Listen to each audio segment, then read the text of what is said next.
এই পৃথিবীতে সমস্ত বড় বড় ভালো ভালো ঘটনা এবং সমস্ত বড় বড় দুর্ঘটনা সব ঘটেছে মুহররমে এবং 10 তারিখে।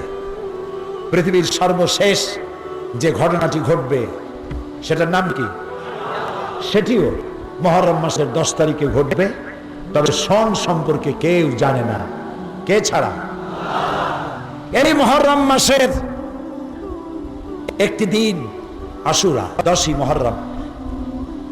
প্রতিবাদ, অন্যায়ের বিরুদ্ধে প্রতিবাদের স্বাক্ষর বহন করবে কিয়ামত পর্যন্ত। রাসূলের কলিজার টুকরা, নয়নের পুতুলি ইমাম হোসেন কারবালার প্রান্তরে সাথী সঙ্গীদের নিয়ে যে রক্ত দিয়েছিলেন,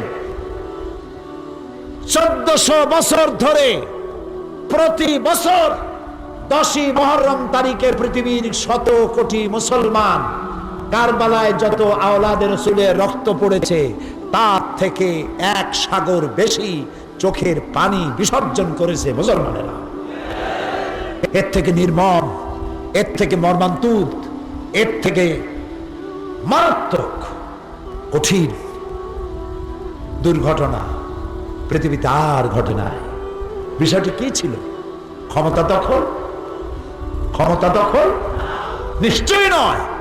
যদি কেউ বলে ইমাম হোসেন ক্ষমতা দখলের জন্য লড়াই করেছিল, তার ঈমান নষ্ট হয়ে যাবে। যে নানার কোলে তিনি বড় হয়েছেন, যে মায়ের পেটে তিনি পৃথিবীতে এসেছেন, নিছক ক্ষমতা দখলের জন্য তিনি লড়াই করতে পারেন না। সাইয়্যিদে আসবাবে আহলুল জান্নাহ, জান্নাতের সমস্ত জওয়ানদের সরদার হবেন হাসান হুসাইন রাদিয়াল্লাহু তাআলা আনহুমা। 680 খ্রিস্টাব্দে মুআবিয়া রাদিয়াল্লাহু তাআলা আনহুর ছেলে ইয়াজিদ অগণতান্ত্রিক পদ্ধতিতে ক্ষমতা দখল করে দামেস্কের সিংহাসনে আরোহণ করলেন।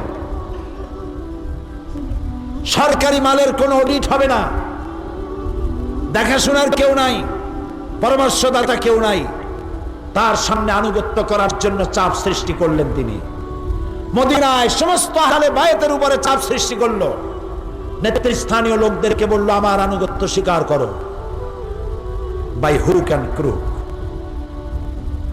ইমাম হোসেন প্রতিবাদ করলেন, আমার জীবন থাকতে আমার নানাজি রক্ত দেওয়া ইসলাম, সাহাবীদের জীবন দেওয়া ইসলাম, ইয়াজিদের হাতে খিলাফত শেষ হয়ে মুলুকিয়াত প্রতিষ্ঠিত হবে, আমি হোসেন বেঁচে থাকতে তা হতে পারে না।